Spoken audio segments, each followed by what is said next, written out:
Welcome into the 2-minute drill here on Inside the Auburn Tigers. Jason Caldwell and Mark Murphy from Inside the Auburn Tigers magazine newsletters, autigers.com, and Mark, homecoming, Mercer Bears. It's a game that Auburn should go out and win comfortably. But you know, when you head into this game, if you're Auburn, coming off the offensive performance that you had against Clemson, Mark, it all starts on that side of the ball.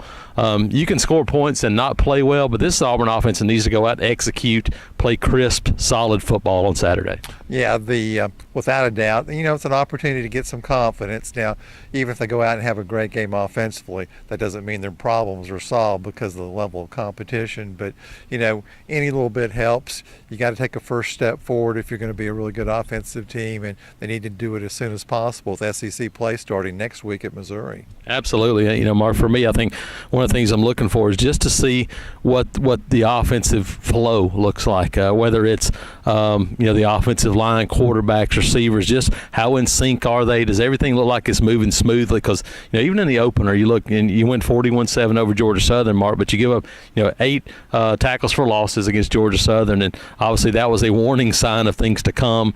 I think you got to look and see how much better those guys work together, and then, hey, if there's any different looks on that offensive line for the Tigers.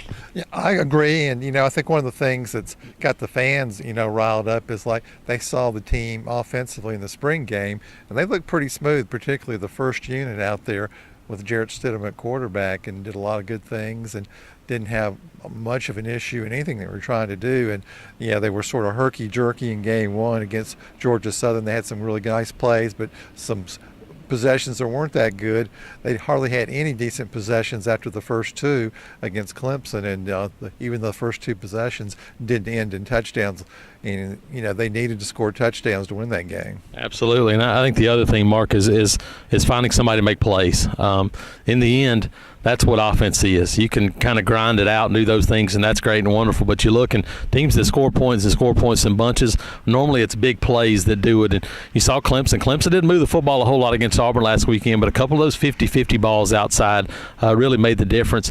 For Auburn's wide receivers, Mark, the time is now to go out and start making some plays. Oh, I agree. And, you know, they got a golden opportunity. Darius Slayton is probably not full speed. Not sure how much, if any, he'll play this week. But, you know, they got lots of other guys they can throw to. And, you know, building that group's confidence is a big deal. And also building Jarrett Stidham's confidence and throwing to him is a big deal because, you know, he had a rough game up at Clemson. He did, and, you know, confidence in, you know, we talked about offensive line, wide receivers, and, you know, it's there with Jarrett Stidham as well. This is one of those things that as an Auburn offense, it's been a full team effort, coaches, players, everyone. Saturday's a start to maybe get that on the right track, and Auburn will need to get that going as you get into SEC play, Mark. Oh, I agree. And, you know, another thing to watch is how the offensive line works together as a unit. After, you know, giving up 11 sacks last week, certainly not all on the offensive line. It was a group effort. But, you know, you want to see those guys take a really big step forward this week. Absolutely. Homecoming on the Plains. And while a lot of people will be focused on the halftime, most everybody's going to be focused on that Auburn offense. Jason Caldwell and Mark Murphy, Inside the Auburn Tigers.